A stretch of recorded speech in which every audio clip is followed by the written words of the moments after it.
కేవలం 3 నెలల ముందు వచ్చినటువంటి ఒక కుటుంబానికి, కేవలం 3 నెలల ముందు వచ్చినటువంటి పార్టీలోకి వచ్చినటువంటి కుటుంబానికి చెన్నూరు శాసనసభ్యునిగా ఒక అవకాశం, వాళ్ళ సోదరునికి బెల్లంపల్లి ఎమ్మెల్యేగా ఆయనకు ఒక అవకాశం, ఈరోజు ఆయన కొడుకుకు వంశీకి అవకాశం ఇవ్వడం ఇది న్యాయమేనా?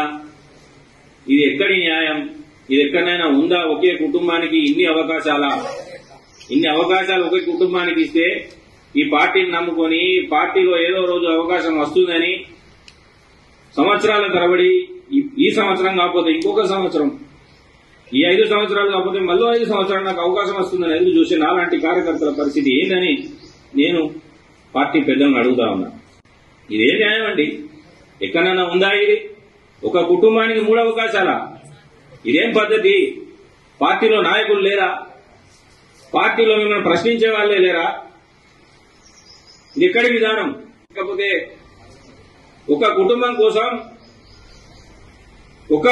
కోసం కార్యకర్తల ఆత్మాభిమానం గురించి ఆలోచించకుండా ఏ విధంగా నిర్ణయం తీసుకుంటారని నేను పార్టీలో ఉన్నటువంటి పెద్దలను ప్రశ్నిస్తా ఉన్నా.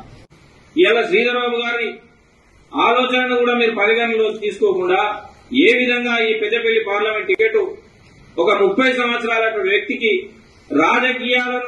రాజకీయాల గురించి తెలియనటువంటి ఒక వ్యక్తికి, కేవలం 3 నెలల ముందు వచ్చినటువంటి వ్యక్తికి ఒక్కో కుటుంబంలో 2 అవకాశాలు ఇచ్చినా 3వ అవకాశంగా ఇవ్వబడినటువంటి ఆ వ్యక్తికి మీరు ఏ విధంగా అవకాశం ఇచ్చారు? పెద్దలు శ్రీధర్ బాబు గారి మాట అంటే కూడా మీకు గౌరవం లేదా అని చెప్పి నేను కొంతమంది పెద్దలను అడగదలుచుకున్నాను. ఏప్రిల్ మొదటి వారంలో శుక్రవారం 5వ తారీఖున న్యాయ పోరాట దీక్ష పెద్దపల్లి హెడ్క్వార్టర్లో చేపట్టబోతా ఉన్నాం. మేము పోరాడుతున్నది ఒక పెట్టుబడిదారుతో ఎవరినైనా మేనేజ్ చేయగలిగినటువంటి సత్తా ఉన్నటువంటి ఒక వ్యక్తితో, అట్లాంటి ఒక వ్యక్తులతో మేము పోరాటం చేయబోతా ఉన్నాం. నువ్వు కాంగ్రెస్ కు నమ్మకమైనటువంటి వ్యక్తివి కావు. ఇవాళ నీకు అన్నదమ్ములు 2కి అవకాశం ఇచ్చారు.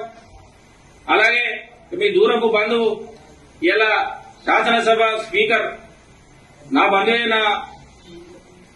మావాడే అని చెప్పుకుంటాను. అంటే మీరు ఒక కుటుంబంలో ఆల్రెడీ 3 ఉండగా ఇంకొక విషయం కూడా పెద్ద మనుషుల దగ్గర చర్చ చేసే సందర్భంలో మాకు తెలియవచ్చింది.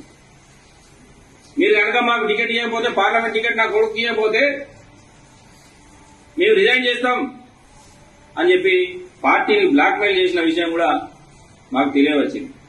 ఇదేం పద్ధతి అండి? ఈ రోజు మీరు ఇప్పుడే బ్లాక్మెయిల్ చేస్తే రేపు నీ కొడుకునిచ్చి కార్యకర్తల కష్టం మీద మళ్ళీ నీ కొడుకును గెలిపించుకుంటే, నా కొడుకు ఎంపీ, నేను ఎమ్మెల్యే, మా అన్న ఎమ్మెల్యే, మా దూర చుట్టపు ఎమ్మెల్యే, స్పీకరు, మేము పార్టీ వదిలిపెట్టిపోతాం, నాకు మంత్రి పదవి కావాలంటావు కదా నువ్వు రేపు. అంటే నీకు పదవులు ఇవ్వడమే కాంగ్రెస్ పార్టీ పనిగా పెట్టుకున్నదా? నాయకులారా ఆలోచన చేయండి. కాంగ్రెస్ పార్టీలో ఉన్న పెద్దలారా మీరు ఆలోచన చేయండి. ఇలాంటి సంస్కృతి కాంగ్రెస్ పార్టీకి చాలా ప్రమాదకరం. కాంగ్రెస్ పార్టీ అంటే నాయకులను తయారు చేసేటువంటి ఒక ఫ్యాక్టరీగా కాంగ్రెస్ పార్టీకి పేరుంది.